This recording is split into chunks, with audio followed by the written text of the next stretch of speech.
In an Australian first, Victoria will introduce a statewide Airbnb levy as well as build 800,000 homes in an effort to tackle the housing crisis. Premier Daniel Andrews unveiled his government's housing statement on Wednesday morning, which is the most significant change to the state's housing policies in decades.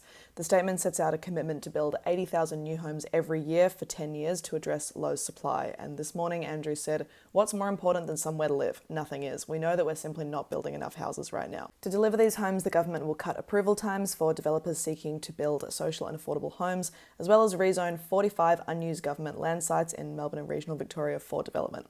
A number of priority precincts close to the CBD and public transport hubs have also been identified for new builds, including in the Docklands, Fisherman's Bend, Footscray, East Werribee, Parkville and Sunshine. And the government has also outlined plans to demolish and rebuild all 44 of Melbourne's public housing high-rises by 2051. This comes 1 week after the federal government's Housing Australia Future Fund bill passed Parliament, which will build 30,000 new homes over 5 years and was criticised by the Greens for being inadequate. To boost housing supply, the government has also announced a 7.5% levy will be applied to revenue on all short-stay platforms, including Airbnb and Stays, from January 1, 2025. The statement says that in Victoria there are more than 30,000 short-stay accommodation places, with almost half of them in regional Victoria. More than 29,000 of them are entire homes. These are places that cannot be used for longer-term accommodation or rented out on fixed-term agreements, so it makes sense that they should provide some benefit towards the places that can.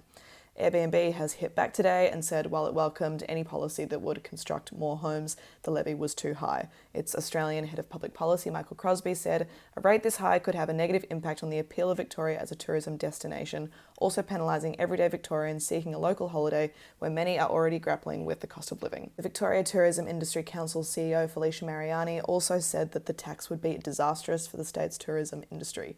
"Let's use an example of $400 per night on an average of 3 nights," she said. "Well, that's $1,200. A 7.5% tax on this is a $90 fee. That is not an insignificant fee we're asking visitors to the state to pay." But Andrews said the levy was modest and fair and would override a number of local councils that already impose levies on Airbnb.